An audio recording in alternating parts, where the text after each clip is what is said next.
Hello and hello. Welcome to the 8th episode of the Geoconservative Files.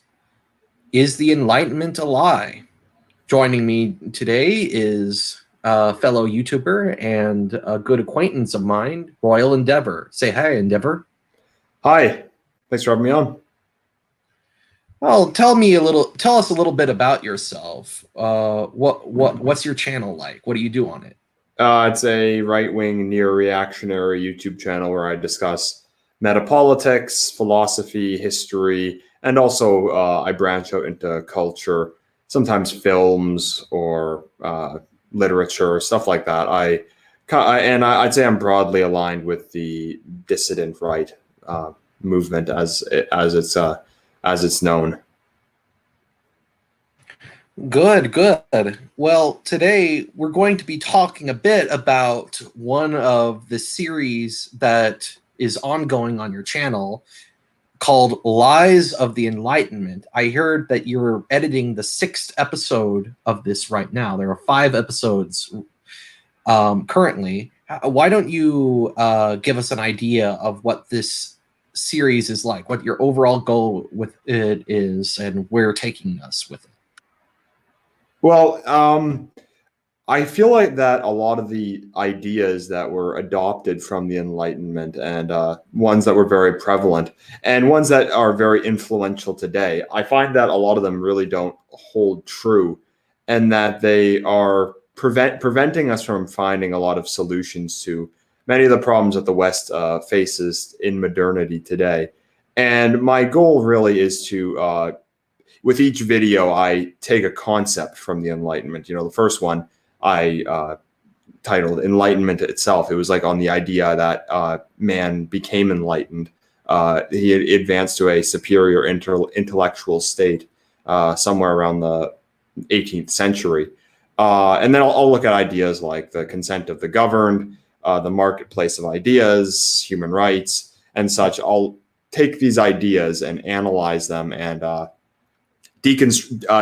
first describe what they meant, how they affect the present day, and then I'll deconstruct them and come up with an alternative way of looking at it. With the goal of the series is really to equip people equip conservatives with reactionary ideas that they can use in political discourse. I've gotten quite a few messages from people saying that that I described a certain concept very well and that it was a very easily deployable argument that they can use to counter certain leftist talking points. So I think it's really to reframe a lot of the political concepts that we have today in a way that would be, in my opinion, is more aligned with the truth, but also that allows right-wing politics to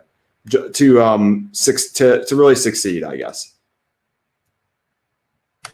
Oh, I see. Yeah, I mean, that's sort of what I'm planning on doing with my channel a little bit. I have a video planned up and coming. One of the videos I have planned is a response video to an anarcho-capitalist who's arguing yet again that taxation is theft, and I go over a more communitarian way of looking at a government, because a lot of these ANCAP arguments depend on the idea that the only way the government could be justified is through consent of the governed, and then it's child's play to prove that consent of the governed doesn't exist. Therefore, the state is illegitimate. Well, yeah, because I did an entire video on consent of the governed. That the idea that you're able to just vote for all the forces that govern you is really it's really fantasy, even though this is theoretically what we have today. Apparently we have a representative democracy where we can vote upon the direction of our society, but really that's not the case when power really comes from institutions, and a lot of these are run undemocratically through things like things like the media, the education system, corporations, NGOs, and then even the elected politicians have all these forces applying pressure to them. So the idea that it gives us the consent of the governed in modern liberal democracies is a fantasy, really. Yeah. What I would add to that is a lot of these consent of the governed. John Locke's conception of it could, he tried to say that even a non-democratic government like a monarchy could be justified through consent of the governed because the people are choosing. Uh, because people are tacit are sort of choosing to consent to being ruled over by whatever rulers they have. But it's kind of hard to say when you have all this soft power in these intermediary institutions that's also acting on this population. It's hard to say that our consent isn't manufactured, as anarchists like Noam Chomsky would point out. And there's another problem with the idea of the consent of the governed. It's that people have the right to overthrow an unjust government. But I mean, I think that really kind of fails to understand how authority works. All authority, all governments, and all systems of rule are all authoritarian to some extent. They all impose their will upon the populace, and I can't think of a single system ever that would just willingly allow itself to be uprooted and destroyed. So, and the idea that democracy is a tool that you can do that is, like I said, not true. Every kind of authority needs to impose itself, or else it wouldn't exist, because you'd have through anarchism or something like that. It just wouldn't last, because you'd have chaos until some kind of authority was able to restore order. Yeah. I mean, when I look at anarchist thought, a lot of it is simply substituting the state with a different authority, usually corporations in the case of anarcho-capitalists, or the or with workers' unions in the case of these kinds of left-wing anarchists, just giving them the power of the state and saying this isn't a real state because it's not controlled by the bourgeoisie, or it's voluntary, quote unquote, because it's paid for in a free market. Things like that. And if it walks like a state and shakes its head like a state, it's a state. That's how I would see it. So I don't know if an actual anarchist society could even exist. Yeah, I'm convinced it couldn't, because what you see is states of anarchy, not like a state, like the conditions of anarchy. If you look at something like the Paris Commune in 1871, or certain areas of Spain during the Spanish Civil War, what happens is they just get conquered by someone who actually has an organized government and an organized hierarchy. So they don't last very long. And all these attempts to make these kind of anarchist utopias, they've all failed. So, human nature is authoritarian. People do hierarchy is the natural order, and people will follow authorities, and they seek stability. So I don't think that you could even really have a state of anarchy lasting very long. It would be replaced in short order.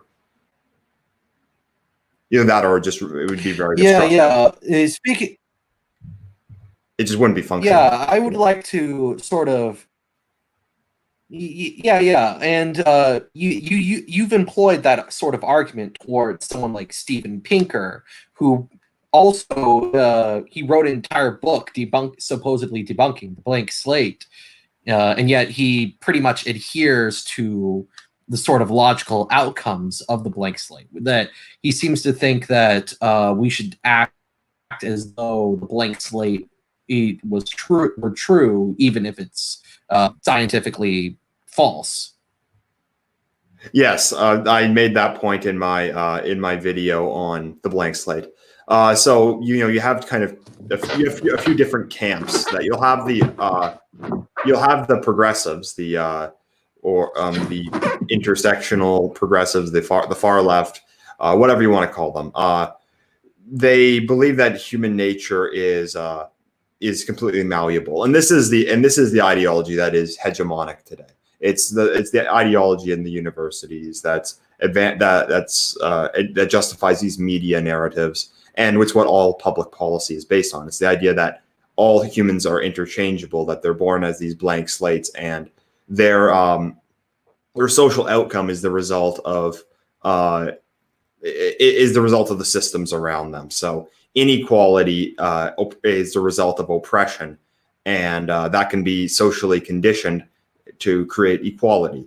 That's generally the progressive position. Then there's also the another one that people like Steven Pinker, Jordan Peterson, Sam Harris, and such adhere to, that they fully acknowledge that this premise is completely false, but they don't follow the blank slate being false to its logical conclusion. They don't actually look at what that suggests for society, because when you look at the policies that someone like Steven Pinker endorses, they're as if the blank slate was true. So, for instance, Steven Pinker is an outspoken feminist, but I mean, if he wrote a damn book about why gender exists and why men and women are fundamentally different, and this is something that's innate and part of human nature, why would you support policies that assume that there is no human nature, that gender is just a social construct like the progressives are saying it is? I mean, it's really frustrating, because what you'll see with a lot of these guys is they'll be willing to argue that the blank slate is not true on a philosophical level and on a scientific level, but they don't. They just seem either too cowardly to actually go against the zeitgeist and follow that to its conclusion, or maybe in the case of Steven Pinker, they might just be subversive. You can decide, but they don't follow through upon that belief. I'd like to propose a sort of third option that I think would explain that way of thinking to a lot of people, a way of these kinds of people, sort of a devil. So if you'll allow me, I'd like to play a sort of devil's advocate for people like Steven Pinker for a moment. Sure. These kinds of people would agree that if we were to follow your policies would follow from the premises that things like hierarchy, tribalism, and authoritarianism are natural, but they would reject the idea that just because they are natural for humans, that doesn't mean they are good things. I mean, if we read someone like Thomas Hobbes, Hobbes says that savagery and anarchism are natural to human beings, that human beings, if left to their own devices, will tear apart and destroy each other. And it's and so you need an authoritarian state. You need some kind of authoritative state to keep everybody in line. And it's sort of, and that sort of thinking can translate from that to this sort of idea. Yes, we know that modern liberal civilization is not natural to us, because we know that the way that we've structured things does not lead to a sort of satisfaction with the system. But the system is so obviously good for us. It has it has lowered violence. It has increased cosmopolitan tolerance. It has increased material prosperity. It's much more pleasant, much more free than previous generations. And our caveman brains, we evolved in a very different environment, and our caveman brains can't handle the fact that things are just so good now that we're just lashing out like a toddler, just a toddler throwing out the baby with the bathwater because we're just spoiled brats. And the sort of reactionaries who say it's natural, therefore we should do it, are committing a kind of naturalistic fallacy. What would you say to that sort of reasoning? Well, here's what I'll say. I do agree that humans in nature are savage and violent. Someone like Thomas Hobbes, or you know, another like right wing or reactionary leader would say, or thinker rather, would say that the goal of human institutions is to curb human nature into something productive. So it's to create institutions that take into account human nature and kind of guide it towards a more stable, more fulfilling, and overall more just way of life for people. Things like the blank slate, that's not trying to curb human nature. That's outright trying to change it. Like when you know that it's false. I mean, the way that I say it, I look at it is like this. Whoever's wrong about these things is doing far more harm than the person that's simply pointing out the truth. So, you know, if like the big one, let's take HBD, for example. If this is true, then making policies based on it being false is dangerous. And, you know, the reason that people like Pinker and the reason that progressives, even these ones that know that it's false, the reason they still are egalitarians is that despite, you know, their scorn they direct towards religious people, they hold a religious belief in egalitarianism. They see it as this metaphysical good to be pursued, and that supersedes their facts, logic, and reason and evidence that they proclaim so much. So the way I look at it is like this: if somebody designs a flying machine, someone designs an airplane, and they're really proud of it, and they want to show off their new invention. You know, maybe this is like the early 20th century or something, and they're going to like fly out over a canyon on this flying machine. And would you? And you were a mathematician, and you knew that their math was wrong, and you knew that if they tried this, they're going to die. What would be worse? Would it be worse to say to them, look, you're going to lead yourself to disaster. You're going to die if you try this, and then, you know, disappoint them, hurt their feelings that they failed to build a sufficient flying machine? Or do you tell them that this isn't going to work? I think that it'd be best to tell them that it's not going to work. That's like with the religion of egalitarianism. It's not good. I don't think it's going to work. I don't see it working as it exists today. And I mean, we can always pull out the old classic example of communism, that the pursuit of equality can be very, very deadly.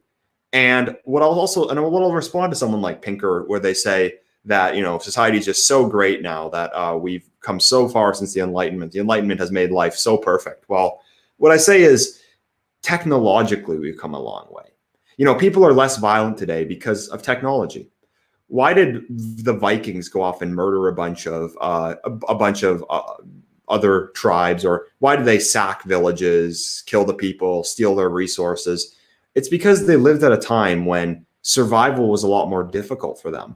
Oftentimes, for a lot of people throughout history, it was either kill or be killed. You know, you had to go do that to secure resources to survive. And then, you know, later in history, it wasn't necessarily the case of, like, let's say the 19th century, when Europe was building these empires, it wasn't necessarily the case of, like, you know, you're going to starve to death if you don't do it. Well, you know, it's you built a strong nation because that's how you facilitate your own society. That's how you advance your own nation and your own empire and better yourself in comparison towards a rival empire. And that's really just how human history has really gone. You know, it's not this egalitarian fantasy that people like progressives like to think it is. So and then in the modern day, we don't really need to do that anymore. We have technologically, we don't need to go off and kill people for survival. And, you know, it's not really necessary for us to go invade another country and take their resources because we're generally secure right now. I mean, I don't know if how long that's going to last, but at the moment we are. But why do we also need progressive politics? I mean, because this is the stuff that destroys the very things that give people's lives meaning. You know, it's not only about material. It's not only about, as my friend Morgoth would say, the amount of chicken nuggets that people can eat. You know, you can't measure human flourishing just by the amount of crap that you're able to consume. Why can't you have the technology, but with a stronger culture, with spirituality, with community and family and culture and heritage and, you know, ideas of honor? All this can exist with good technology. So, you know, like an analogy is this: you know, we can have these cures for diseases. Why do we need homosexuality also? Why do we need gay marriage in order to cure cancer? You know, why do we need liberal multicultural cosmopolitanism in order to travel space? We don't need that. And not only that, Greg Johnson did a fantastic speech where he outlined how actually liberal countries are a lot worse at pursuing, at kind of bringing humanity to these new heights that the Star Trek series and the likes of Dawkins and Pinker claim science will do. It's actually, what Greg Johnson argues for is that it's actually ethno-nationalism that does that, because if people have this conception of like a civilization and a peoplehood, a culture, a spirituality that they want to advance, they're more likely to go to those next heights. They're more likely to pursue that next human endeavor, no pun intended, than someone under liberalism who really all they're interested in is, you know, when using the technology they have available. And, you know, when can we see our next Marvel movie? Can we see, you know, Captain America and Iron Man shoot laser beams at each other for 2.5 hours? And, you know, can I get the new iPhone? Can I, you know, have a Big Mac with supersized fries and stuff like that? I mean, that's what liberalism actually results in. You know, we have a technologically advanced society, but a spiritually dead one. And you don't need liberalism to have good technology. Yes, yes. I mean, you know, when I look at these kinds of people, and I recently came across a libertarian who was making these kinds of points, and what he was saying, and these kinds of people seem to assume, number one, that human flourishing can be just summed up. It can either that human flourishing can be summed up in the amount of chicken nuggets, or that human flourishing isn't as important as the amount of chicken nuggets, which was what this libertarian was arguing for when he said that our caveman brains aren't aware of how good things are. You know, just because we're not flourishing doesn't mean that we should just throw out the system. And he also seemed to imply that, you know, only liberalism could have given us this kind of technology, that, you know, we couldn't have like an authoritarian, more conservative minded society that is nonetheless dedicated to science and technological progress and industrialism or things like that. Well, look at Singapore. What? Singapore, look at a country like Singapore. It's authoritarian, and they're just as advanced as anyone else. I mean, even some of the Arab countries. Now, I'm not advocating we convert to Islam because you know, there's big controversy online. I'm not advocating for Islam, but when you look at a lot of these countries in the Middle East, a lot of them are technologically advanced, but they don't have liberalism. So you don't need liberalism for technology. I think it's just false. Yeah, I would say that too. I mean, the number of authoritarian, non-liberal states that nonetheless have technological have some of the best societies in the world sort of gives the lie to liberalism. And, you know, it's sort of like some of these people seem to have this idea that the good of liberalism supersedes any other goods, including the good of what's good for human beings. Would you agree to that?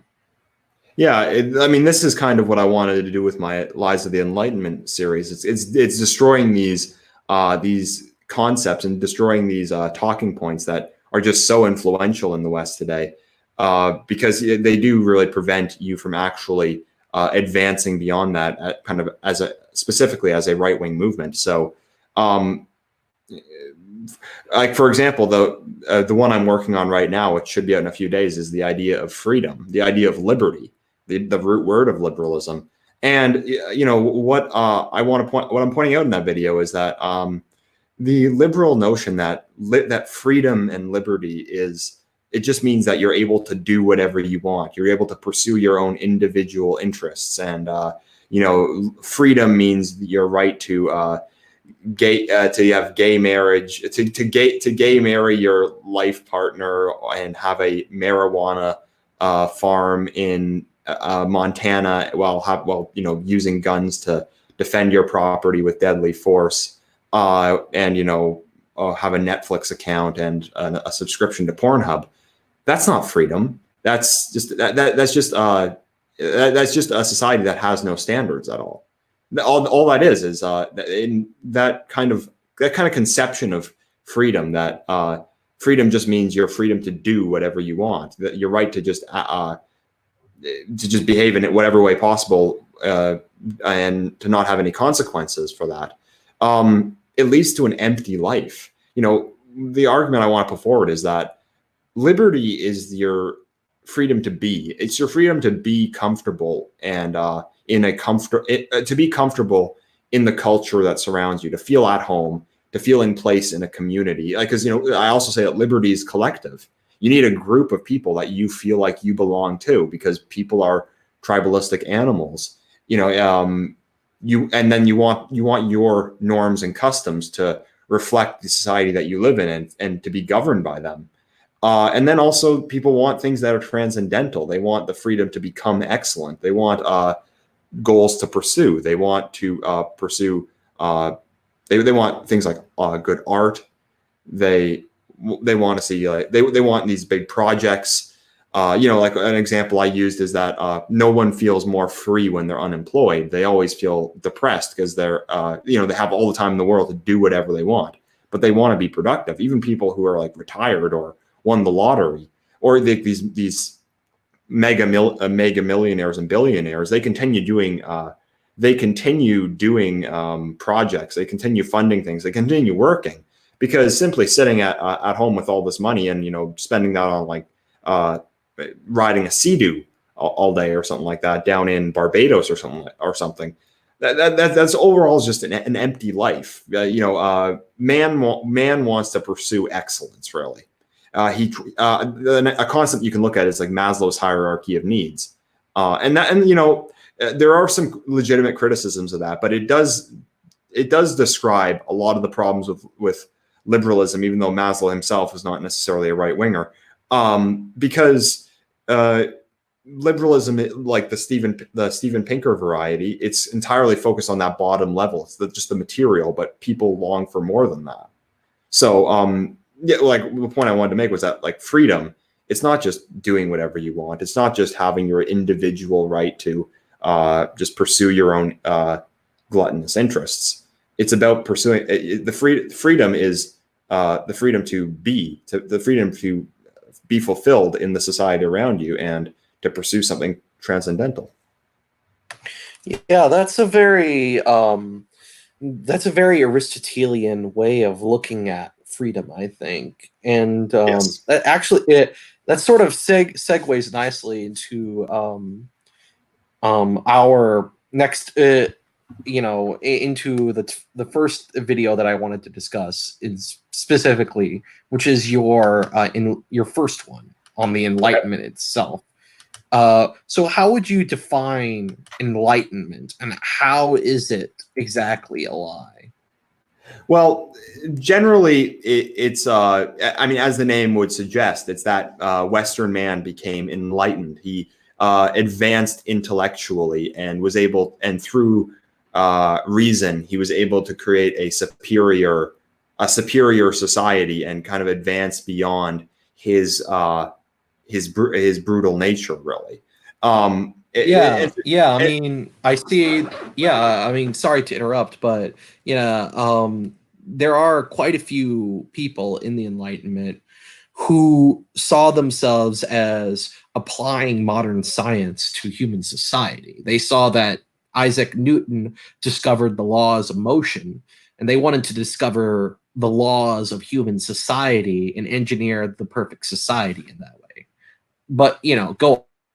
Well, it's the idea that, the example I mentioned earlier, the Vikings going off and pillaging other villages and taking their resources. That was the result of them not having that was the result of them not having reason, them not having science, and them not having read John Locke or Voltaire or whoever. That they were just unenlightened and they were held back by superstitions and things like that. When in reality, like I mentioned earlier, humanity is not egalitarian. Humanity is not liberal, and the notion that you can just advance past that through intellect alone is in my opinion false, and it leads us down a lot of paths that are very destructive today, in my opinion. One of them is kind of the naivety of liberalism, the naivety that we're enlightened past the brutal cavemen, that we're secure today because we have liberalism and because we have our science and reason, and that and that the turmoil of the past, so that the bad things that have happened in the past, our more violent history, that could never happen again because of our superior intellect today. And then that leads us into progressive politics. It's like they're employing policies that are completely contrary to the entire history of humanity up to the mid 20th century. But the justification they give is that, well, we're enlightened now. Well, they were just these racist and sexist bigots who were caught up in these religious superstitions or something like that. And then also it plays into the kind of the white guilt factor. It's that it makes us look back on the past and think that that there was something amoral about them, that there was something like evil, as the narrative is today, that there was like something just evil inside of Western man that caused him to just be like this brute and just oppress everyone else, and that it was because he just hadn't learned the liberal ideals of tolerance and things like that.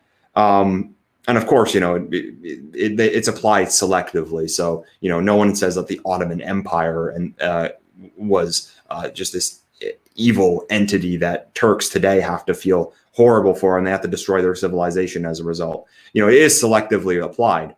But yeah, it's just the entire idea of thinking of ourselves today as enlightened, as fundamentally like superior beings because of liberalism and because of science and reason, in my opinion, is false, and it leads you down destructive paths.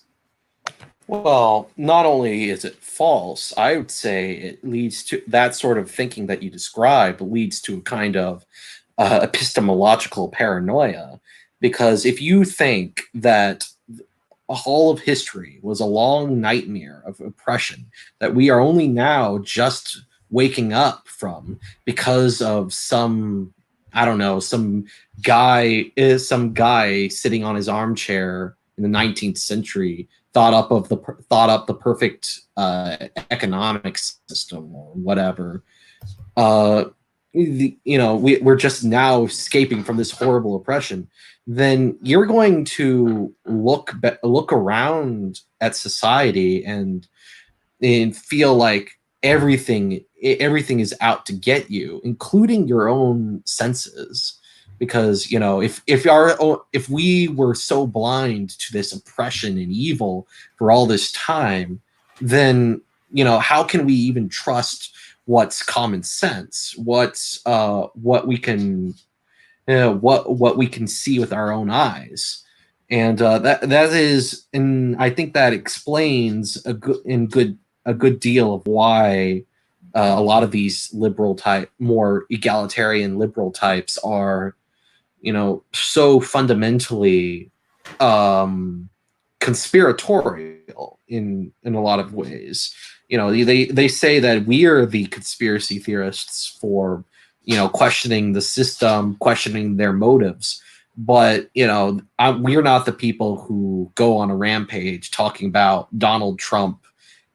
I'll give you a perfect example of this: the Covington Catholic kids. Oh, yeah. So what happened there was that at that moment, that kid with the smirking kid with the MAGA hat was not just a guy awkwardly looking on while a bunch of grown adults acted like screaming children and banging.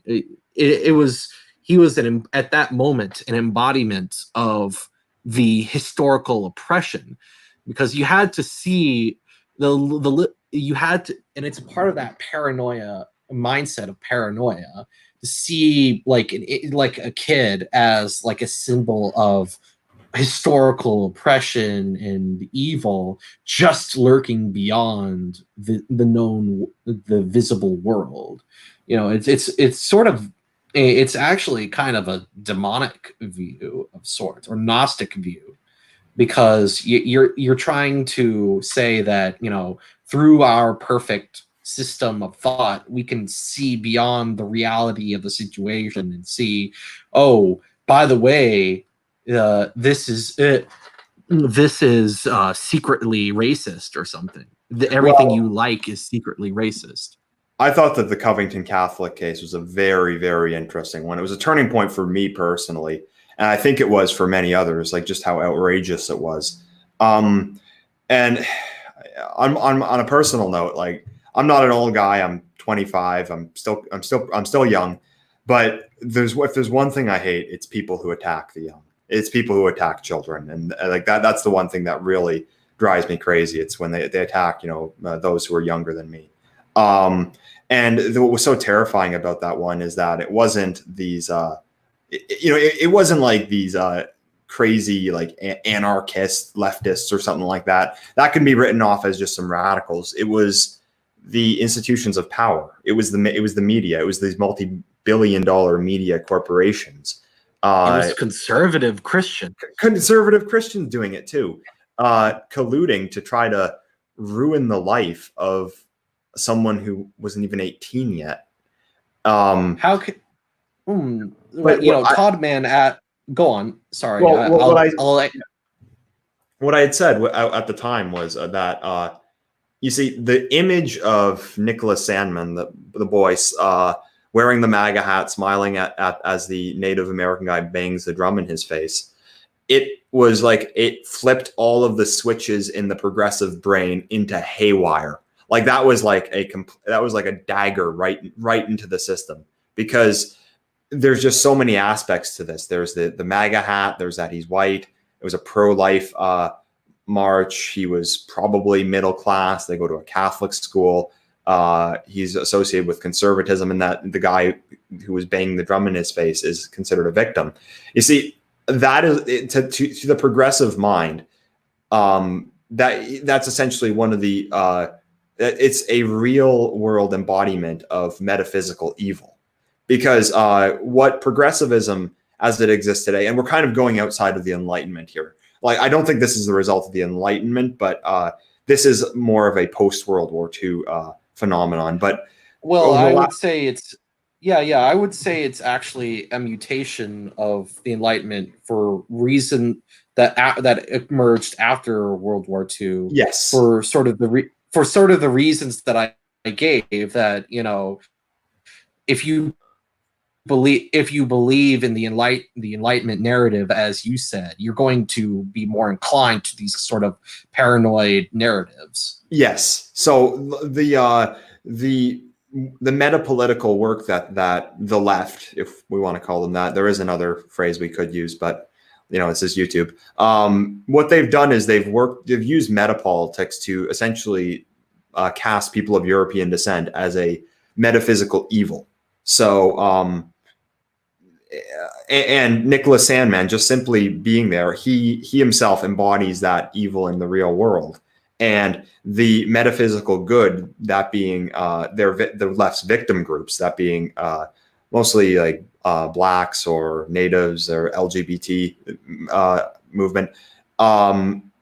He embodied their metaphysical good, and the Covington Catholic thing just flipped so many switches in the progressive mind that the second I saw that picture on my Facebook feed, I knew exactly what was going to happen, and it basically proved a lot of the ideas that had been, in the right wing reactionary sphere for the last 6-7 years. That one case for me, it proved a lot of them to be true. That just how dark really the ideology we're up against is. Yeah, I see Todd Mann and Charlie Adams with interesting comments, and I will address them after a little while. But I wanted to go back to the Enlightenment. Now, I recently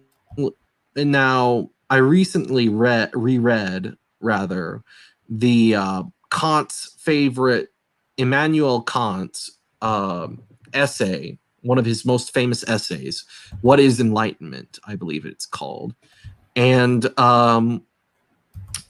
he had an interesting definition of enlightenment that's sort of differs from what you were talking about, but Okay. I feel like it's related. I feel like it's related in some way. He described it as a freedom from what he calls Unmündigkeit,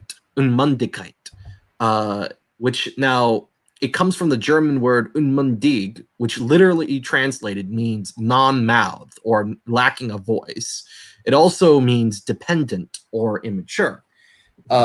Essentially, the way Kant saw the world, most people were just, in modern parlance, we would call them NPCs. He thought that most people were NPCs. They just believed whatever the church or the monarch spoon-fed them, and so they just didn't, and they went along with it because they were cowardly. They did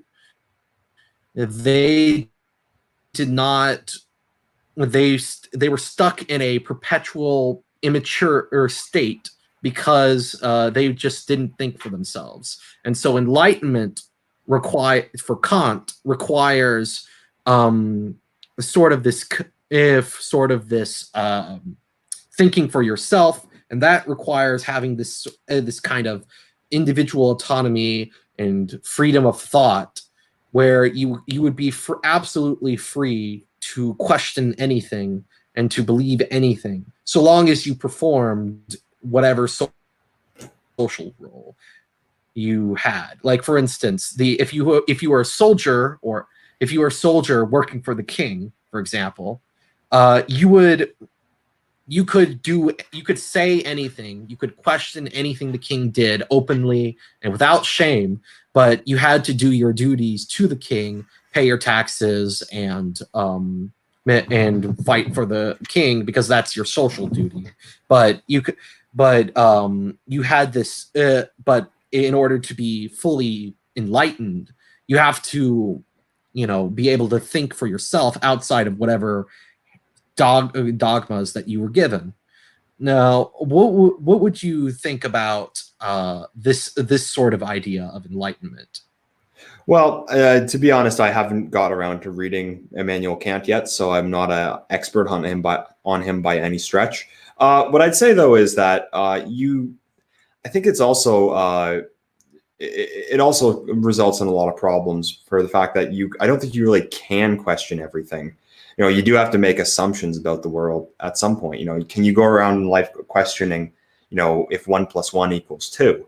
And I really don't think people do that. I do think that people function a lot more in a religious manner, in that they kind of have certain concepts and principles that they hold as true, and they form their reality around that.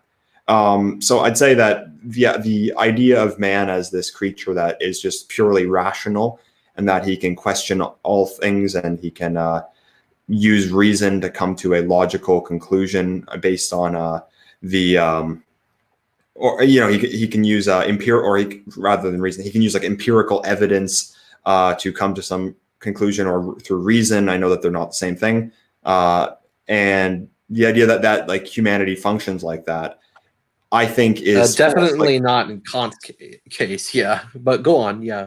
Well, yeah. I mean, the NPC is the human norm, I think, because that really is the way that societies are structured. You do kind of eventually need a set of values that people just are expected to live by, and most people aren't actually going to question that in any real way. But I don't necessarily think it's a bad thing, because if they are values that facilitate human flourishing and facilitate a stable, healthy, and fulfilling society for people, then that's not a bad thing. I don't necessarily think that everyone needs to be a truth seeker. I think that my claim against my indictment against progressivism is not that it's that people follow it without thinking about it. It's that or that it's a system of control, or that it's a religion, or any of that things. It's that it's destructive. So I'm okay with people thinking religiously, but that religious thought should lead to stability and order. Progressivism is the opposite. It leads to destruction. So, I don't necessarily think that even the idea of people becoming enlightened and intellectually superior, I don't think that's necessarily even possible. And B, I don't necessarily think it's always going to be healthy, because, you can question anything. You can always find a flaw wrong with any system out there. But really, if they exist for a reason and they're functional, then, is it really necessary to tear them down? Yeah, and I'd say this the next part is going to be similar to that. I'd like to next talk about your ideas on the free marketplace of ideas, or the marketplace of ideas. Now, how would you characterize this, and why is it a lie? Okay, so the marketplace of ideas, I'd say it's largely it was largely put forth by free speech and inquiry and stuff like that. It's put forth by people like Voltaire. I don't know. I don't think he actually said this verbatim, but he's often quoted as saying he might not agree with your right to say something, but he'll defend to the death your right to say it. And then, of course, free speech was a concept of a bunch of others. But I think the best one to look at for that is a post-Enlightenment philosopher, John Stuart Mill. I think that he's the one that's most accredited with the idea of the marketplace of ideas. And how that's supposed to work is that people that by allowing absolute freedom of speech, people will be able to put forth and analyze different ideas. And through discourse, through studies, through analysis, the best idea is going to rise to the top, because it's going to beat out the bad ideas in the marketplace of ideas. And the idea is that I'm saying the word idea too much. The proposition is that the best ideas will win, because in a marketplace, just like the best product, people will buy the best product. The best idea will have be the most convincing and have the most evidence behind it, and that's what's going to rise to the top. And why that doesn't work is there's two major reasons for that. One, it's the same as what I just mentioned earlier, that people aren't these rational beings who will analyze all the evidence and go and read like a bunch of studies, read a bunch of fact sheets, put it all on a Microsoft Excel spreadsheet, and then look at the politician whose policies are the most in line with the facts that they've researched, and then come to their conclusion based on that. No one actually does that. No one actually thinks that way. Again, they think in a more religious way, and they'll often even just ignore evidence that contradicts their first principles. And I'll admit that I do it myself. I think everyone does that. I don't fault people for doing that. So I don't think that that really is how discourse works. But secondly, and this one I might actually be even more important today, it's that it doesn't understand how power works. Policy will be dictated by those who hold institutions of power. And I do think that's kind of always been the case. So I do think even say in Christendom, in Christian Europe, say around the 17th, 16th, and 17th century, in a Catholic country, the scientific research they came up with, while it may have been true and while it may have like advanced technologically, it would have been in line with that. It would have been in line with the intelligentsia. It would have been in line with the Catholic Church, and it would have been and the elites would have had a lot of say in what was advanced. Though, but again, I don't think that's necessarily illegitimate. I think if it like I always say with things, if it facilitates a stable society, then that's a good thing. But what we have today is that with progressivism, the ideology we're up against, what you see today is that there really isn't a marketplace of ideas going on.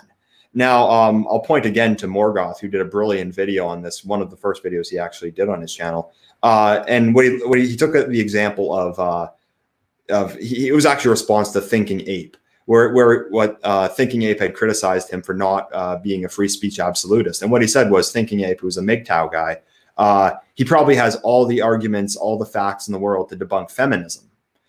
He'll know that the wage gap is false. He'll know about biological gender. He'll know how to debunk all those different talking points by the feminists. He'll know that males are naturally masculine and naturally aggressive, naturally leaders, and that women are naturally caregivers, and just all the facts in the world.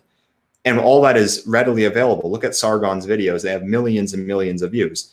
And even look at public opinion. Feminism's not popular. Most people don't identify as that, but it's hegemonic in the West today.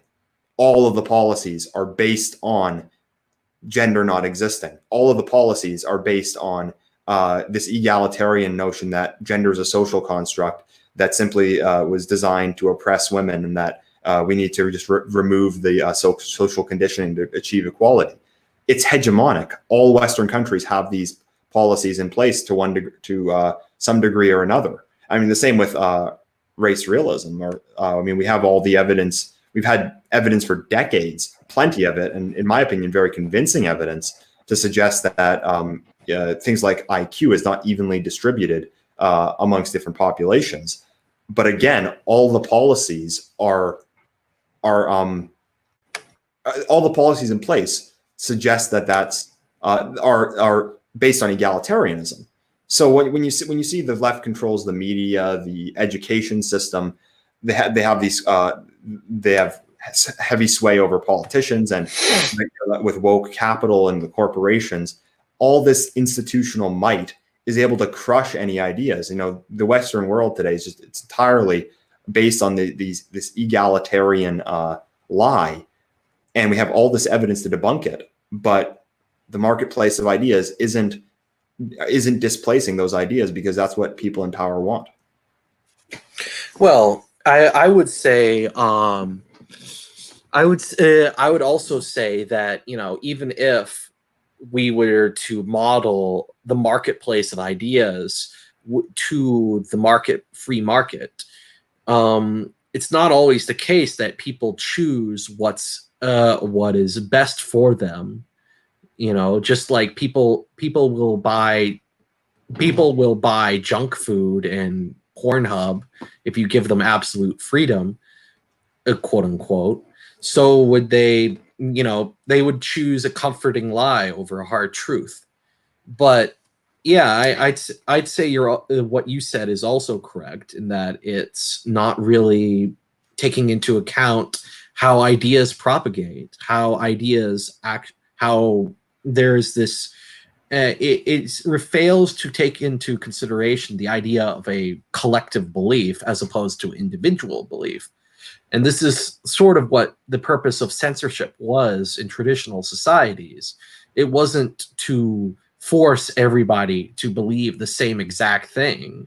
It was to prevent it was to prevent people with dissenting opinions from disrupting the order of society, so to speak.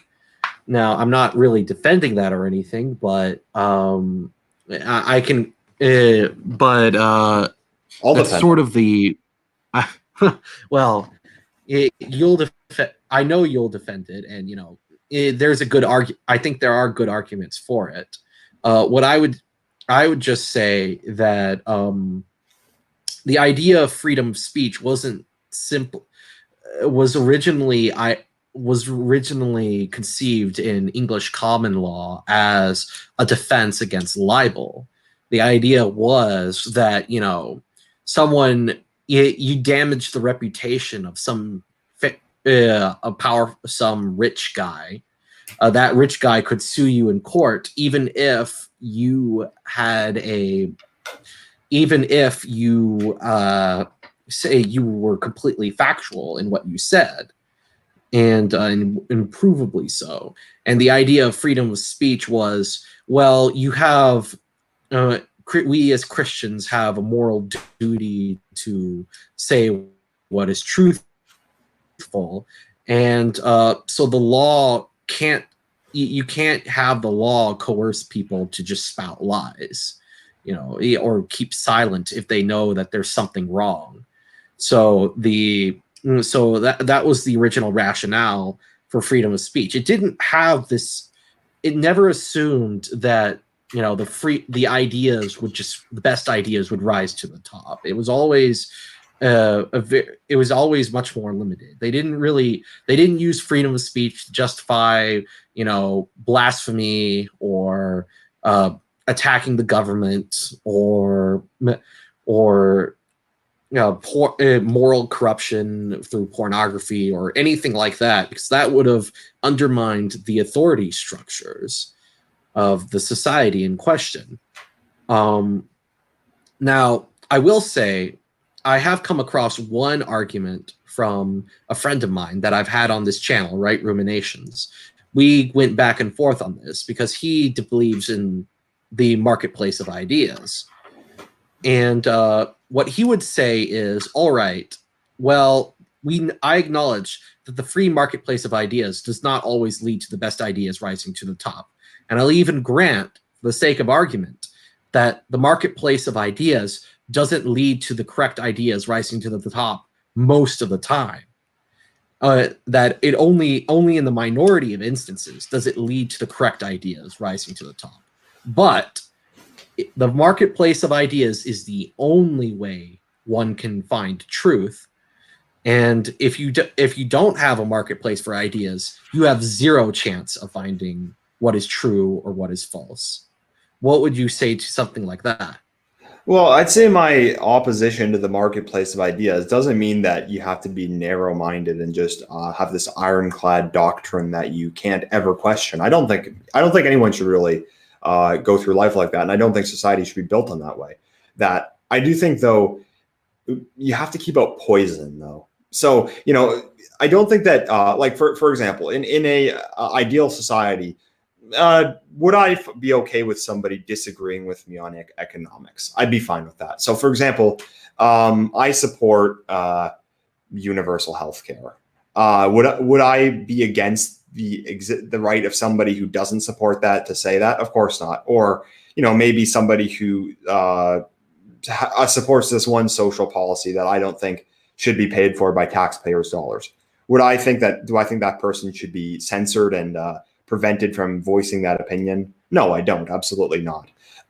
Where I draw the line is something that's just what I consider poison. So what it does is it's designed to undermine the order, the stable order, and the continued health of the society. That's where things, in my opinion, become unacceptable. So would be things like critical race theory, or things like radical feminism, or like this whole LGBT transgenderism agenda. Like this stuff it's poison that's designed to deliberately subvert and destroy European civilization, really.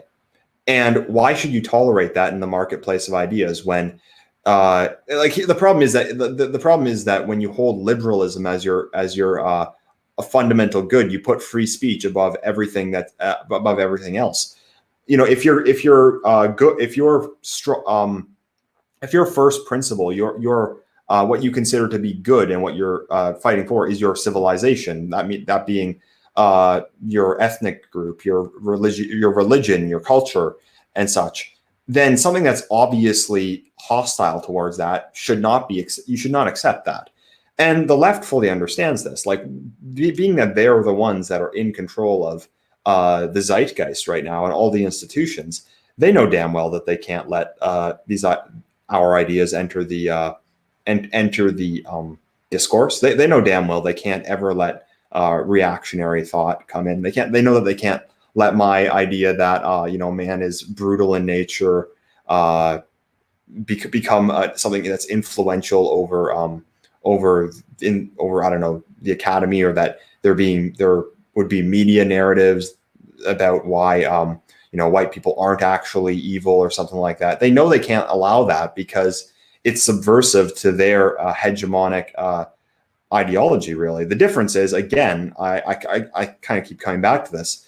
What they're pushing is destructive, and I believe that reactionary politics are healthy. So that's where I kind of draw the moral distinction between why is it amoral for why is it amoral for them to censor certain ideas, where it would be moral for right wingers to censor other ones, based on what creates the more stable society.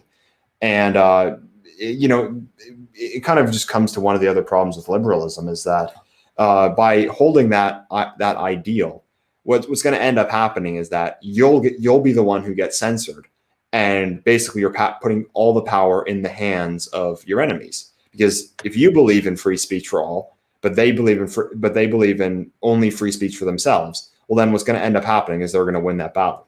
So even the idea that the marketplace of idea that if that it's like this ideal we should go towards, I don't think it's true, and I don't think it prevents you from reaching the truth, because you can have genuine inquiry without you can have genuine inquiry while there still exists certain boundaries that there still exists certain boundaries for discourse. Yeah, I would say that there is a lot. I mean, I do like that response that you gave, because it sort of not only answers what I was saying, but also it sort of gets turns one of these common defenses of freedom of speech you hear from conservatives and flips it on its head. There is a particular Catholic classical liberal named John Zmirak, and I like his work, but he wrote a article attacking authoritarian conservative types, and his piece essentially says that if you believe, it talked about a certain movement within Catholic circles. These specific Catholics had called the integralists, and they were specifically anti-liberal, and their motto was something along the lines of this: when we dissent, you must defend us, because that is your principle. When you dissent against us, we will silence you, for that is our principle. And the idea was to undermine liberalism using freedom of speech, and then once you took power, or through gradually subverting the institutions of liberalism to radical traditionalist Catholicism, you would then crush your opposition. And the response of the liberals to this was simply ban these kinds of Catholics, because because they were able to say, look, these people are going to take away our freedom of speech, so in the name of freedom of speech, we're going to censor them. And John Zmirak says, well, that's why we conservatives have to uphold freedom of speech as this great value. Otherwise, it will just justify another purge like that. But what you're saying is, well, actually, it doesn't really matter who's more tolerant. The least intolerant side is going to win out in the end. Yes, exactly. That's like, I think it was Nassim Nicholas Taleb that's the number one law of political power: the most intolerant wins. So moving on, I think that this next one, there's going to be a bit more of a disagreement between us, Okay. and that is on the blank slate. So first, why don't you describe what you may mean by the blank slate and why you think it's a lie?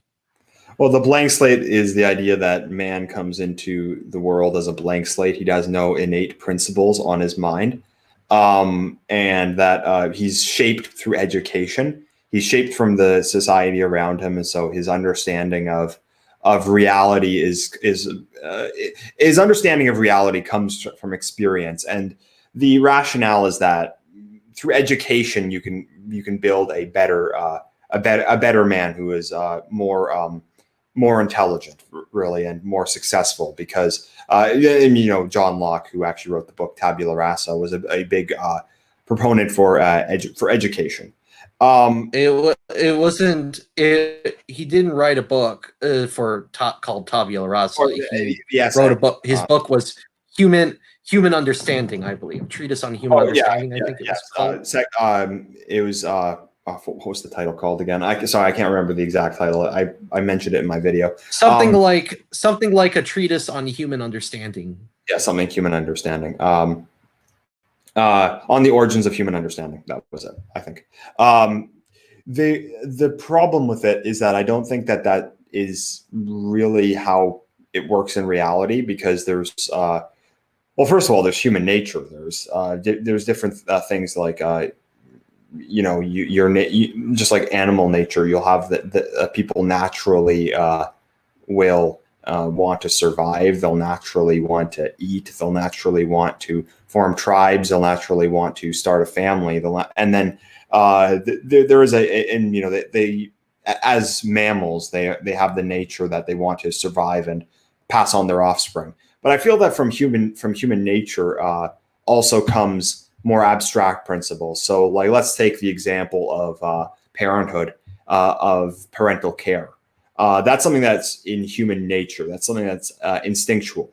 That a parent will care for its young, because if they didn't, then the young would die, and then the species would die. The species wouldn't exist for very long. So, this is a instinctual desire for humans to care for their children.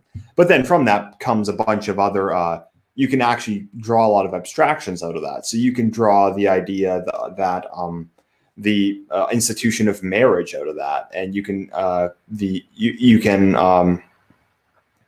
you can even draw the idea of monarchy from that. The idea that a ruler will want to rule his society and create the most stable one possible, because he is passing that on to his son, and he wants it to be stable so that his son, who he naturally cares for and naturally wants the best for, will inherit his kingdom once he dies. So I feel like you can take human nature and you can and I feel like a lot of more abstract ideas and political ideas are largely influenced from it.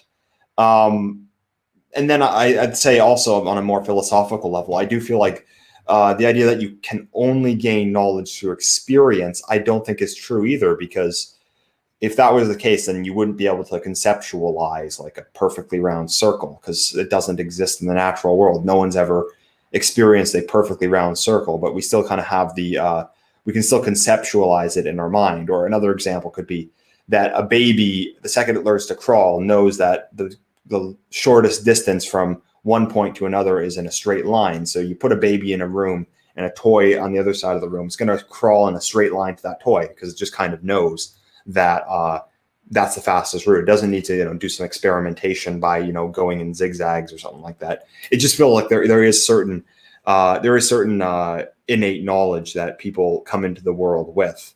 So, and then of course the blank slate, it gets onto what we were kind of discussing earlier, the various ways that impacts society, kind of like we were talking about with Steven Pinker and that crowd. But yeah, that's my general take on the blank slate. Is that I do feel it's false because human nature influences abstract ideas and then eventually politics.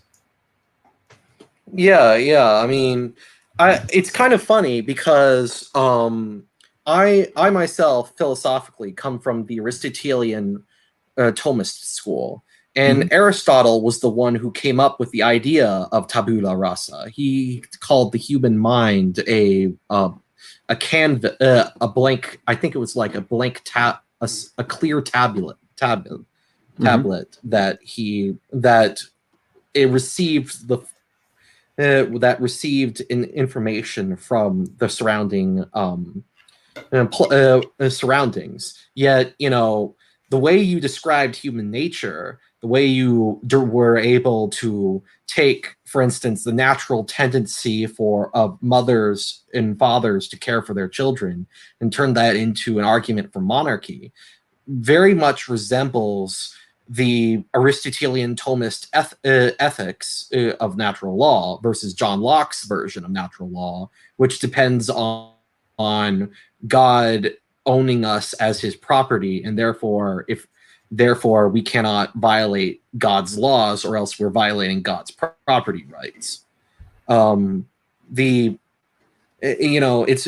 Tabula rasa is not something that was invented by Locke. It was something that was it was dominant in medieval philosophy way before Locke, and Locke was just following that tradition. It was actually assumed, it was so ingrained in European society at that point that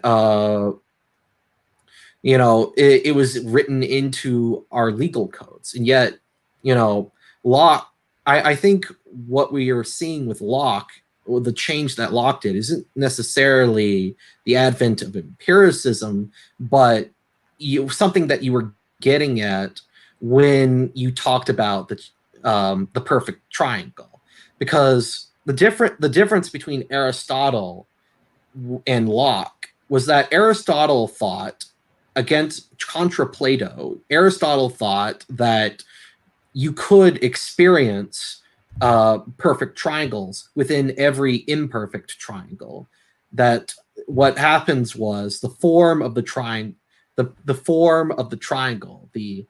the ideal triangle, this sort of form, the form of the triangle was in every materially existing triangle that was around, and that whenever the sense, whenever human sense experience experienced a triangle, the intellective side would abstract the form of the triangle from the imagination into the intellect. And what you saw in the Enlightenment, really starting with Descartes, which was quite a bit before the Enlightenment, but what you saw with Descartes and Hobbes and Hume and then Locke later on, is that they rejected this sort of this sort of epistemology. And so you had two different sides. You had the rationalists.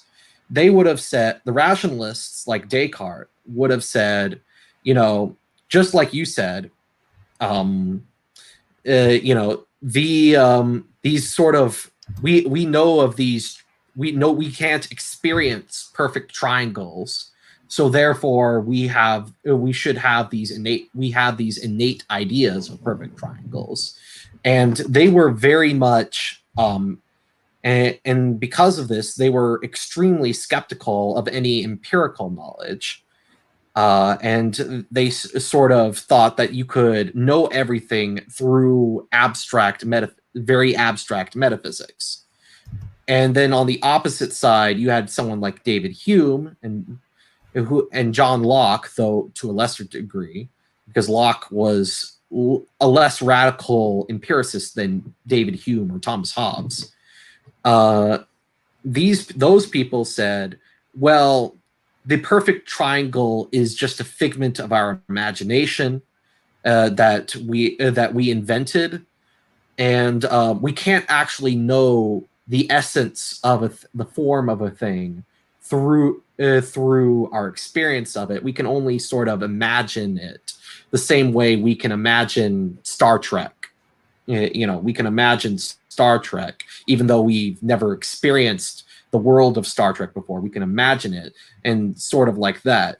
It sort of collapses, the distinction between, something like imagination and conceptualization.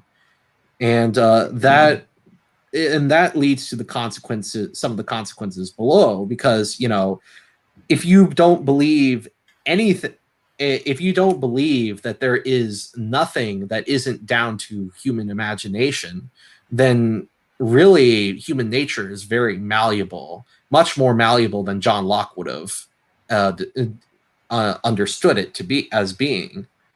Sorry for that sort of long explanation, but the bottom line, I would say, is I don't think tabula rasa is the problem per se. I think it's the way John Locke formulated it, because of how he rejected. I mean, John Locke actually said that what we consider to be the essence of humanity is just a matter of human convention. In other words, what we think a human is merely a social construct, which completely undermines, I think, his case for human rights, because what he has to do is appeal to God rather than human nature in order to justify human rights. And if you take away God, then humanity is just this blank slate that authoritarian forces can just rewrite however they want. I mean, I'd say one of the problems with this also would be that you can look at other things that, I'm no anthropologist, but I do find it very interesting. You can look at something like religiosity. Like, religiosity is something that anthropologically has existed in basically every single civilization that's ever existed, at least any ones that have survived. Or things like the arts, like art is another human universal. There just seems to be these concepts that are human universals that really take place in almost every manner of society, that they seem to be derived from human nature, but transcend into a more metaphysical realm. And I've even made the argument before, and maybe I did a video quite a while back, but maybe it's a concept I'd like to explore again. I've made the argument that I think that monarchy, even though I don't see it as a realistic goal, but I do think it's something that is very interesting. It does seem to be the human norm, because when you look at all these like tribes and stuff, they always had a chief. They always had a some kind of like leader who as someone who cares for his kin, wanted to pass on his chief status to his son. And then you can see that in all of these medieval monarchies and all these ancient civilizations, Egypt and China, and it does seem to just be kind of the human default. Now I know. Well, okay. Sorry, I wanted to. I wanted to get something in there. On these things, I think. There's a difference between the innate ideas in animal instinct, because you seem to be using those two things interchangeably, but innate ideas are something rather different. Innate ideas are like having the definition of what a perfect triangle is, or knowing what is good, true, good, and beautiful. Versus an instinct, like an animal instinct would be something like, an animal moving in a straight line, an infant moving in a straight line towards what it wants, according to according to what the your genes or something, or a mother's natural love for their child. That those are a product of a sort of telos ingrained into the material body of the person, whereas something like intellect is considered to be something spiritual. And this sort of gets into one of my problems with innate ideas, because I'd like to refer back to Steven Pinker, because in Steven Pinker's book on the blank slate, he didn't just debunk that. He also debunked the idea of the man, the ghost in the machine. And the problem with innate ideas, and this is why Locke was opposed to the idea of innate ideas in large part, was that if you have this idea of innate ideas, then it sort of follows that there is a sort of that the body itself, the human body, is sort of unnecessary to be a complete human person. Because you have these innate ideas that that you don't get actual knowledge from the empirical reality. You get it from your innate ideas and abstracting further from there. And so this is one of the reasons why Descartes' epistemology of innate ideas coincides with his idea of dualism, that you have a sort of, which is characterized by modern philosophers as the sort of ghost in the machine. So it has these weird circumstance. It has these all kinds of weird implications, like how animals, for Descartes, animals weren't really alive because they didn't have immaterial souls, and so they were just robots. Or how when you tuck so your human body isn't you. Your human body is just a vehicle for your mind. So when you tuck your daughter in for good night, kiss her on the forehead, you're not really doing that. You are just, you, as in your spirit, is piloting your body to touch the lips of your daughter's body, which she's piloting from her spirit. And Steven Pinker sort of debunks that, but it sort of leaves you with sort of an impasse, because if you've debunked res cognitum, then that necessarily invalidates innate ideas. But but the inverse of tabula rasa is innate ideas. So how do you reconcile innate ideas with the falsehood of this kind of Cartesian dualism? Well, I mean, to the point that there's a separation between human nature and innate ideas. I kind of like the point I mentioned earlier. I do feel like that human nature rubs off on innate ideas largely, and I mean, kind of the example I use with religiosity, like the idea of God and the idea of religion and the idea of good. There are a lot of human universals that you can see throughout civilization. So, like, for instance, like the idea that murder is bad. I mean, that is an ethical question, but it does seem to be a human norm, though, for obvious reasons, that you can't run a functional society if members of your tribe are killing each other. I mean, it's those kinds of things that, because if Steven Pinker points out that if your mind, these innate ideas were totally separate from the body, like Descartes and his students would have implied, then you wouldn't have that sort of interaction. That interaction just wouldn't really occur. So you have to wonder, like, how do you reconcile that? I mean, Pinker I mean, I don't know how I don't think Pinker himself gave a systematic answer to this, but I know how someone like Richard Dawkins would reconcile them, and that would be he would just deny any kind of universal idea in existence and reduce it all down to animal instinct and materialism. You know, and I don't, and for obvious reasons, that's not really viable for someone like myself and you. So you know, the way I would justify in my worldview these kinds of universals that you're talking about, like God, is that you know, things like truth, goodness, and beauty are something called transcendentals.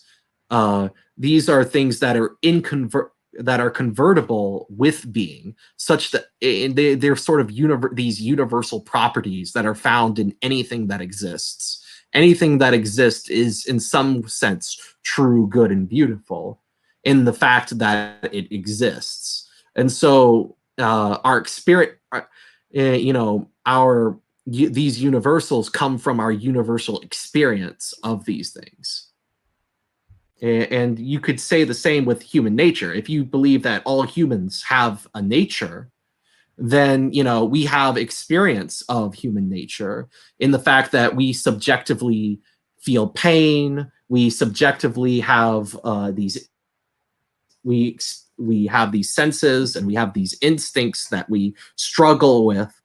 And so we come to a universal understanding of human nature, and that's where we get, you know, a sort of universal ethic from. So maybe you have problems with that. I'd like to hear what you think about that. But bottom line is, if you reject Cartesian dualism and you also reject tabula rasa in all its forms, then you're going to have to find a way to say we have in these innate ideas, but also human nature has a role to play somehow. You get what I'm saying? So, so the dichotomy is that you'd have to reject dualism, but then also, if dualism is wrong, then innate ideas must also be wrong. Sorry, no. If dualism is if dualism is wrong, well, yes. Must also be wrong.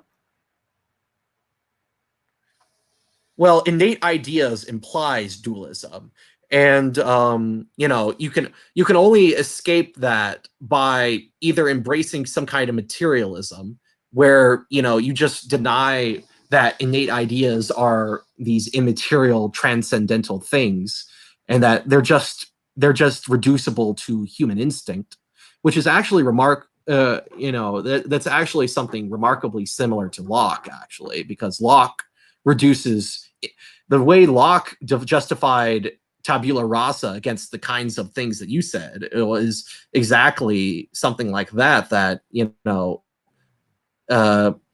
you know, we imagine perfect triangles the same way we imagine perfect triangles and the idea of good the same way we imagine, say, you know, comic book superhero stuff. You know, we have the, you know, it's just a product of our imagination.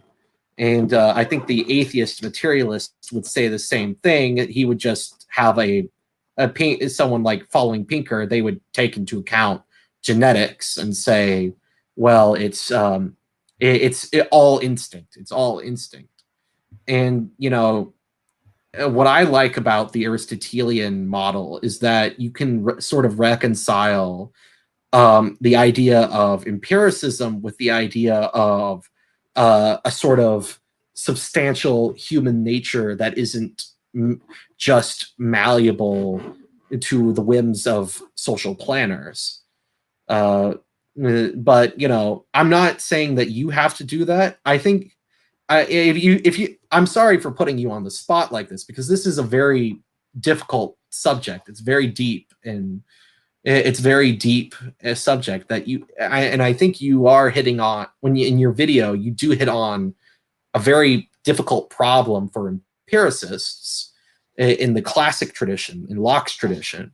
But I think it is something that you might want to reflect on in somewhat, in the future.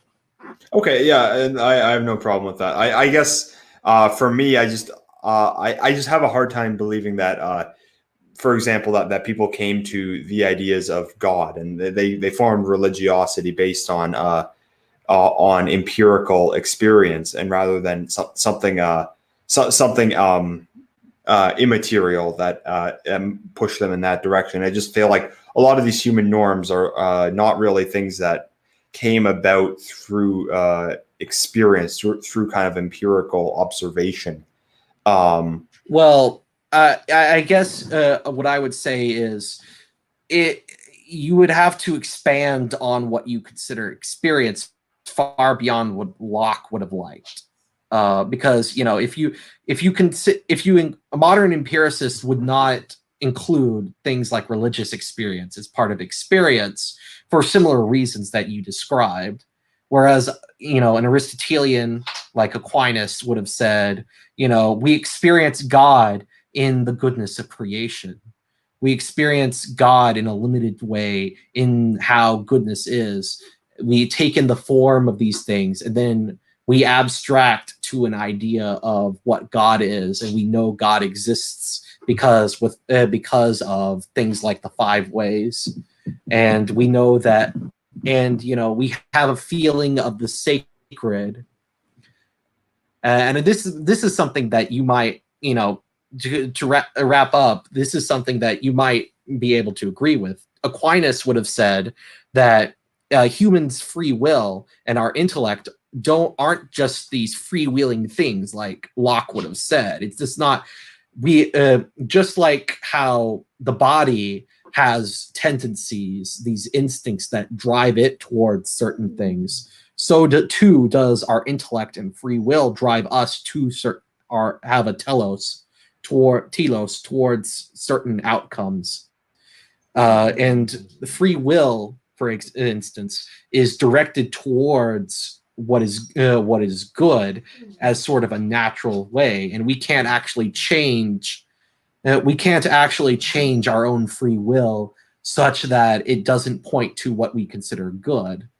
All we can do is sort of either suppress it through living an immoral life, or we just choose what we consider good based on our observations. But we no matter what, we will be pursuing the good, and the good always, in the ultimate sense, leads to God, as universal human experience would suggest. So I guess that the question would be whether or not morality is the result of innate ideas, or whether or not it was that people came to these ideas through empirical evidence and through experience. They experienced the world and understood a morality from that. Or I mean, if you have these if human beings have empirical experience, then they would be able to experience what human nature is like first and foremost, because that's the experience that's closest to them.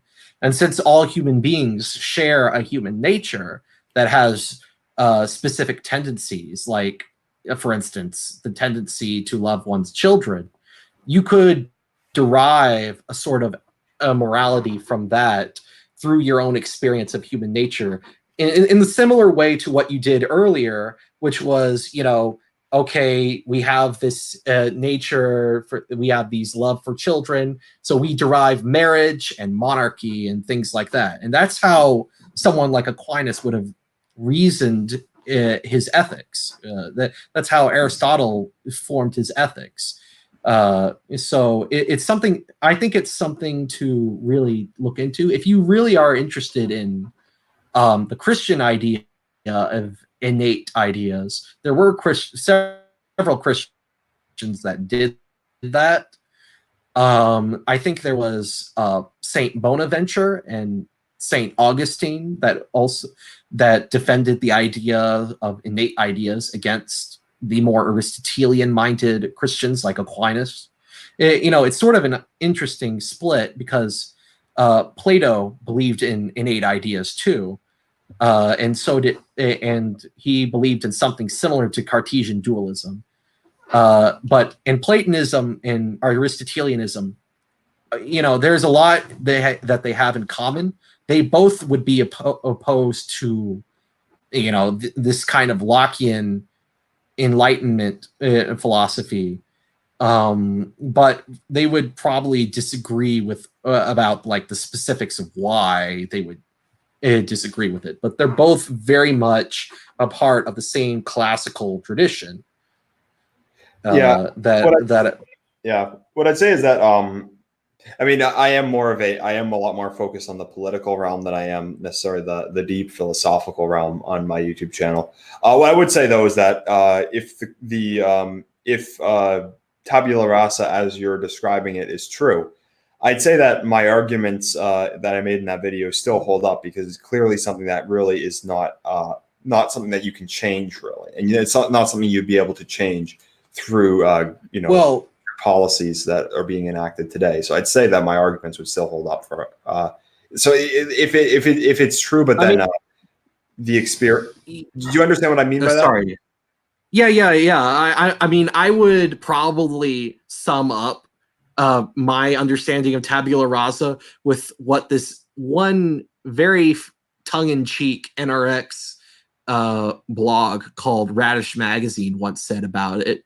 It's essentially the basic idea of tabula rasa is that babies don't know abstract logic and math, and that's really what it boils down to.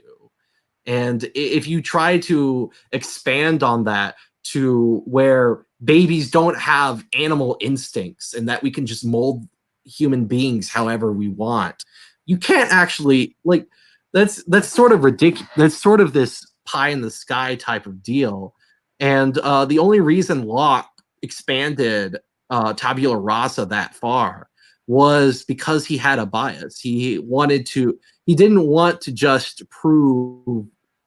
disprove the idea of innate ideas. His reason for trying to disprove innate ideas was because he thought it was too restrictive on people's freedom of thought, and his entire philosophy was based on the idea that human beings were these absolutely free and equal creatures that really isn't, which is, it's sort of a mutation of what was going on in the Jesuits, among the Jesuits of that time, but it wasn't really a part of longstanding Catholic tradition or Western tradition. Nobody before Locke would have, nobody before the Enlightenment would have thought that education alone could completely reshape human nature the way it's conceived of now. Yeah, and that was my real reservation. That was my real reservations against John Locke, and in particular, and that was kind of what I was going for with the video. I mean, it's an interesting philosophical point, but I would say that regardless, I mean, it's still as described, it would still not it would still not be very it would not be very functional to try to run a society in the Enlightenment manner that John Locke recommends, if tabula rasa functioned in the way that you described it, because it wouldn't be simply just a matter of using education to reshape society. It would be, because like what it seems you're getting at least as I understand it, is that there are certain human truths that people will learn as they experience the world, and that will they'll inevitably turn out in some kind of way because of those truths that they all will experience. Whereas it seems I mean, yeah. Sorry for interrupting, but not only that, but Locke denied that human nature had any content or that we could even know it. That's like, that goes against like the idea of the modern idea of genetics. That would that would be like saying that human nature we don't have actual tendencies in our before we've ever experienced anything. Aristotle would have said that, before Aristotle and Aquinas would have said, before we actually learn anything, have any like knowledge, we still have these animal instincts, these drives that are implanted in us. And even in the way that our inner material minds work, there are tendencies that we cannot control. Like we have like our intellects are always going to be honed in on what was true no matter what. And it'd be like it'd be as like it doesn't matter like how Locke like we can't beat the you can't really change the nature of like the mother loving her child. You can't educate that out of her. You can't educate like ethnocentrism out of people, because that is like an inborn trait that we don't we learn of the concept of ethnocentrism from our own feelings of ethnocentrism that come from our natural tendencies. Do you get what I'm saying? Yes, I do. So the argument would be that these are just truths that we will learn by experiencing the world. Whereas kind of the Enlightenment understanding of tabula rasa is one that makes human nature much more malleable, and that there's certain ideas, something like ethnocentrism, is only the result of conditioning, and it can be conditioned out of people. Whereas maybe from an older understanding, it would be that that is a truth which all people experience, and hence they turn out in that way, because that it's the human norm. It's the human norm because they experience this truth, and that's their way that they form their understanding of the world. So yeah, I understand I understand where you're coming at, but I would say that like the arguments that I made in the video would still, if that's the case, they would still hold up, because the arguments I was making against were the arguments of like trying to condition things like ethnocentrism, or trying to condition things like hierarchy out of humans, which even if you believe that they're just truths that are something that everyone experiences and comes to through empiricism, then you still would not be able to educate people in the way that Locke or modern progressives are implying that you can. Yeah, I mean, in order for Locke, the modern progressives and Locke to be right, you would have to somehow not have. You would somehow have to have experience of not being a human or something like that. Like you would have to be this disembodied brain and have no experience of actually being a human being. Like the experience of being a human being is the most fundamental experience. You can't really get away from that. Yeah, exactly. Because if we're going with the empirical argument, then yeah, your experiences as a human being would just give it would ingrain these it would ingrain these right wing ideas, at least that are right wing today by today's standards. It would ingrain them on people's minds immediately. So you still wouldn't be able to create this kind of egalitarian egalitarian person through like the correct education or something like that. It's kind of interesting that you bring that up, that you characterize my ideas about that, because it brings us back to something that I was talking about earlier with how the Enlightenment brings about this sort of paranoia. Part of what the Enlightenment did was, because a lot of the findings of science seemed to turn what were common sense ideas of cosmology on its head. Like, the sun doesn't go around the earth. what else is false? And so it creates this paranoia where you're doubting even like your own experience, that you're even like human your own experience of human nature. Like, is it really true that we're ethnocentric, or is that just a trick of society? Is it really true that mothers love their children, or is that just a power of the patriarchy? That is the it's that those kinds of common it's the result of common sense truths being overwritten by this obsession with science and overturning reality to see the real truth behind it. Yeah, you know what I mean?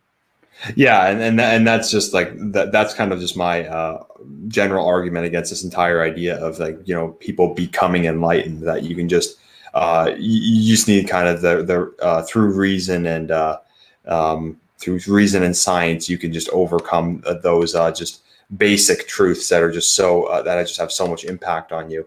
And I think that progressivism kind of runs on that today. Oh, definitely.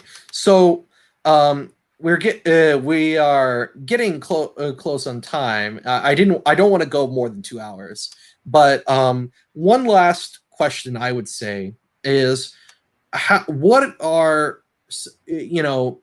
would you say are some what would you recommend as sort of an alternative to this kind of enlightenment way of thinking?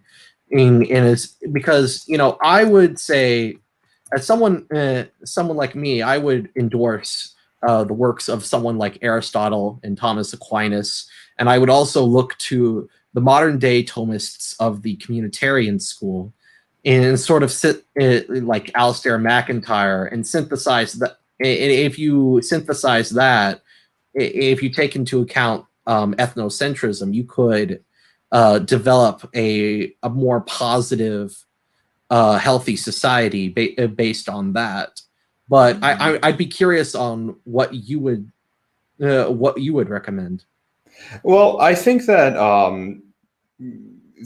what I'd like to see is right wing thought that's fit for the modern world. Like that, what we can do is we can answer some of the questions that for the ills that we're facing, and kind of come to a new consensus in some way. As as Moldbug says, the cathedral kind of like kind of form a new cathedral in a way, a new understanding of a new understanding that of man, for that's actually fit for the modern world, and that's actually able to answer a lot of these questions. Maybe I shouldn't say a new understanding of man, because I don't want to. That kind of sounds very like that sounds like something like the communists would say, or something like that. I guess that wasn't worded correct. What I want is yeah, I mean, at this point, the communist understanding of man has become the traditional understanding of man in our society. Yeah, so maybe it is a rebirth of the understanding, previous a rebirth. Yeah, and I do think that a lot of more traditional wisdom is actually very useful for that. So yeah, things like Aristotle. It's been a couple of years since I've read him, but yeah, I definitely think that there's a lot of like I had mentioned with the idea of freedom, like just as an example, the idea that your freedom is freedom to become excellent, to actually pursue something transcendental.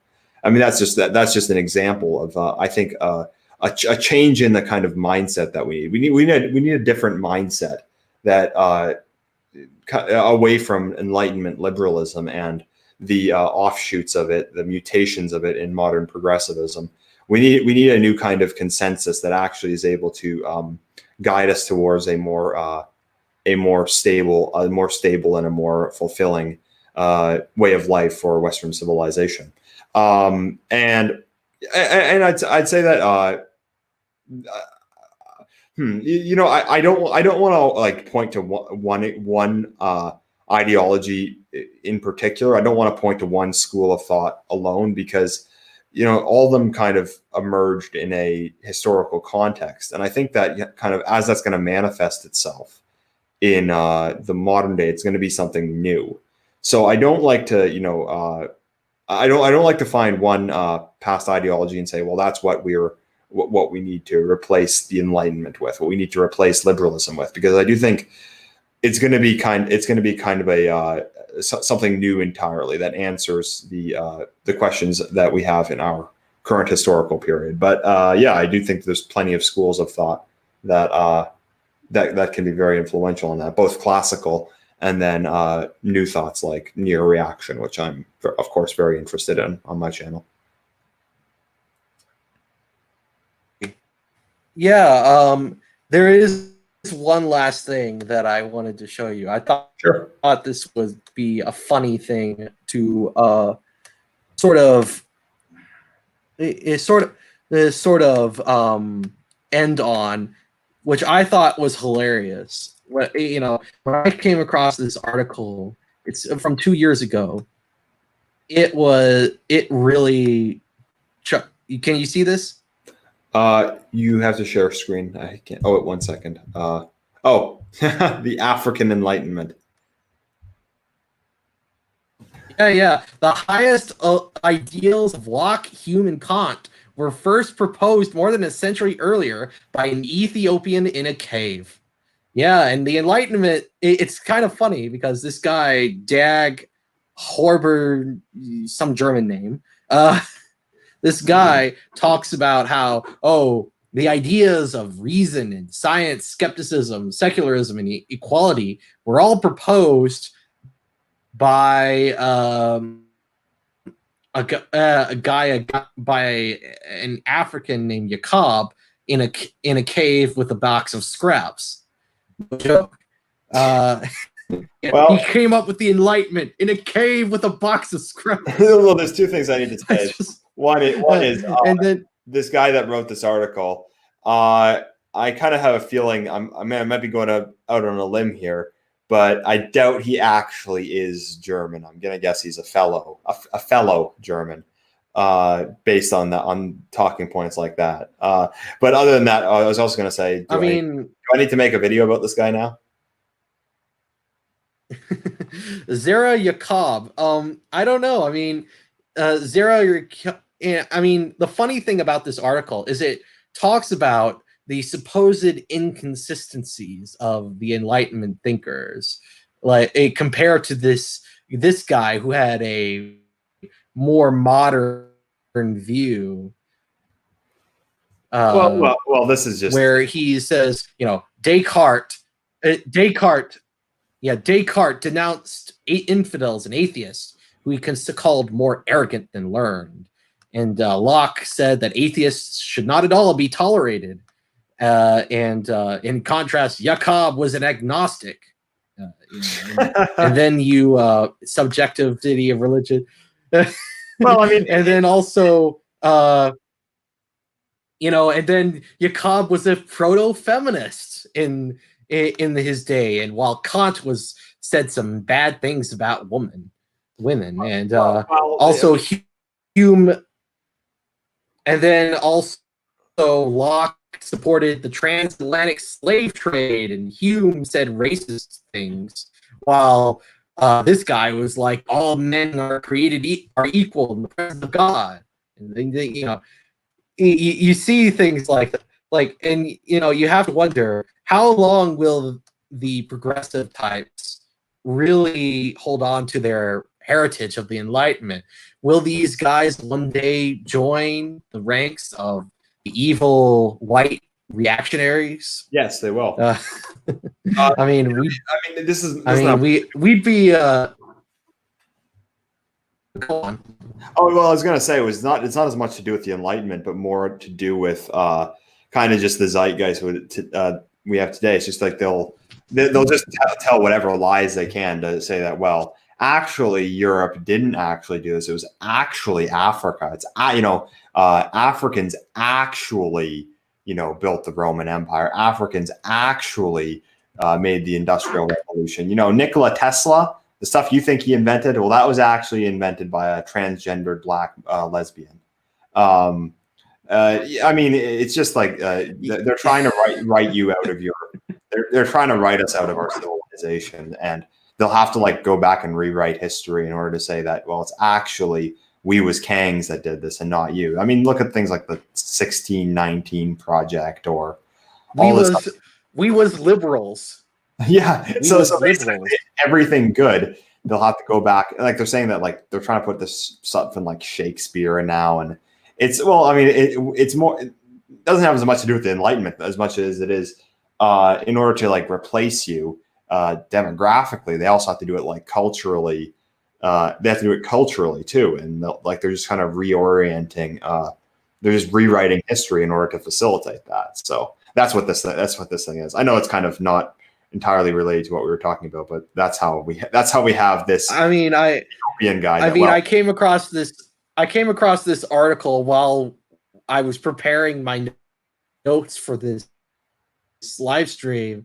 I just thought it was just so funny because here we are banging on about how Locke was the cause of this. In many ways, he was, but they're going to hand their own intellectual heritage to us, the evil right-wing reactionaries.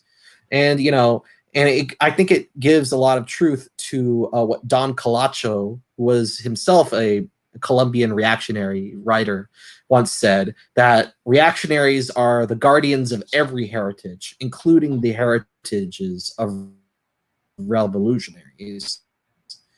And I think what he had in mind was that this idea that, revolutionaries destroy the past, and while reactionaries try to preserve the past and preserve the past, even if we disagree with what specific past thinkers think.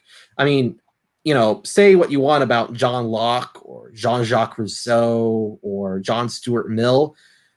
These people, or David Hume even, these people might have had bad ideas or untrue ideas.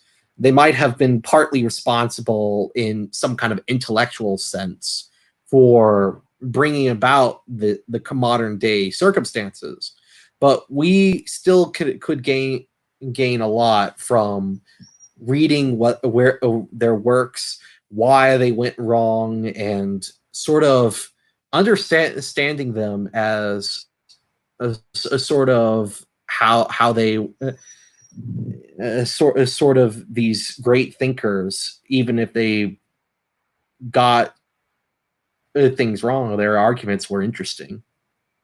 Oh, they were brilliant guys. I'm not going to say I'll never make the claim that they were dumb. I disagree with them, but yeah, I think I've gained a lot of value by reading them. I would never want that to be like erased. I would want that to be there to actually preserve that knowledge and that thought. I of course I'm very critical of that. I don't agree with a lot of it. I disagree with, but at the same time, you want to maintain your intellectual history, and really with things like this, because they know that things like egalitarianism are largely influenced by the Enlightenment, and since they're trying to cast people of European descent as like an absolute evil, they need to basically remove all the credit you have for even the things that they themselves consider to be good. So like they have to say, well, actually that idea was taken from this Ethiopian guy or whatever. So that's the world we're in. He literally made it in a cave. He made it in a cave with a box of scraps. Like you can't make this up. I mean, even if he did make it, it was influential. No one read it. Nobody read it. No, he lived his entire life in Ethiopia. Like the author tries to come up with the article tries to come up with this idea that maybe some Enlightenment thinker read it when it was his work posthumously, when it was being passed around in Europe or somewhere. But I like sort of doubt it. Like, there's a reason why Kant. Yeah, it's obvious. Well, yeah, exactly. It's like, and even if it was true, it's like saying All that, well, right, I invented the telephone, but I never built it. Oh, anyway. so yeah, there were a few comments that I wanted to address before we sign off. Um, First, this guy named Korewa Crusader actually pointed out that they don't actually believe that everything about humanity is a matter of education, because there's a sort of Freudian element within the left that says, you know, the purpose but really it's more of an anti-Freudian that you see in nature, that you see in people like the Frankfurt School. It's this idea that, you know, modern society is suppressing our natural desires, and so we have to free ourselves so that we can fulfill our natural desires, which sounds a lot. In fact, you know, things like Wall-E and you know, you talk about how you know, a lot of these what you called the reactionary critique within Wall-E is actually made in part, you know, you could find elements of that within the Frankfurt School, as far as say that, you know, capitalism is giving us all wealth, but it's not fulfilling us, and it's not giving us the meaning. And they would say characterize human flourishing in the things like having polyamory, which is where they would go. You know, it's sort of this. So yeah, there is that element on the left. Your what robot. would you say to that? Hear you. I can barely hear you. I'm roboting? Yeah. I can hear you now. Just, you didn't get that. What did you ask? What did you ask? You said like that the Frankfurt School's critique of capitalism would be the same, would be similar. Yeah, to what you described as the reactionary critique of capitalism, which is it's not fulfilling human nature or something.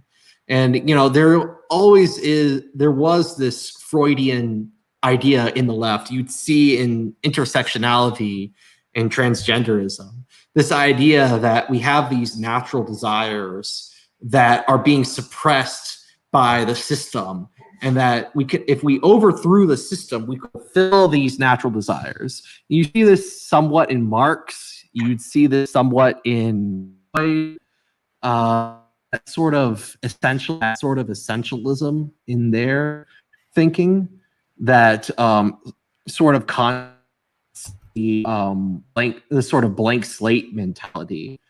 And you know, I think it. Yeah.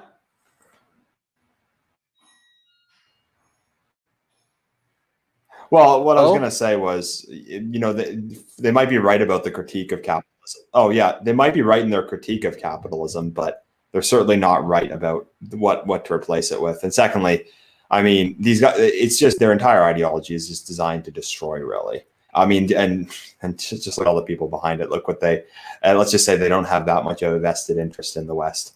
So, you know, I just look at something like Drag Queen Story Hour or whatever. I don't think anyone has ever desired that. It's not a repressed desire. It's because it's garbage. Nobody wants this. You know, it's sort of, I mean, the problem I always had with these types of people is that they, even though they might not deny human nature, they still have that sort of paranoid aspect. And you see this in The Authoritarian Personality by Theodore Adorno. He cites examples of people with happy families that are conservative. He shows that, you know, people who are conservative tend to come from stern but loving families, and people who are liberal tend to come from unhealthy relationship families.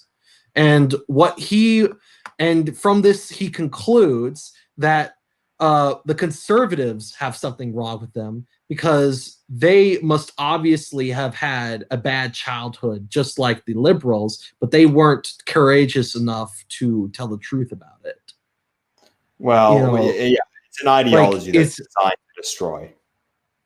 exactly. It's sort of that's generally what the paranoia does. It destroys common sense notions of health and really it destroys common sense notions of what is a healthy society. And this plays back into what the distributist has said. Reactionary is realism in a sense. Yeah, and also when you look at it, yeah, okay, continue. Yeah. And also, Todd Mann says, how can their paranoia be used to gain an advantage?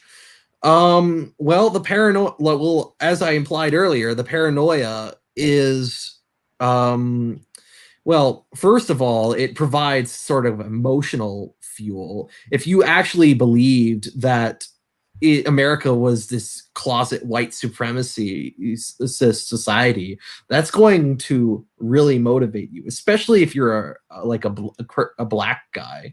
I mean, most of these attacks on white people are could be directly linked to this kind of propaganda that all white people are racist, all white people will become the KKK, Donald Trump is a fascist.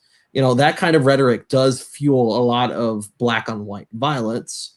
And also, it helps justify their ideology by, through the lens of their ideology, they can reinterpret empirical evidence into supporting their ideology.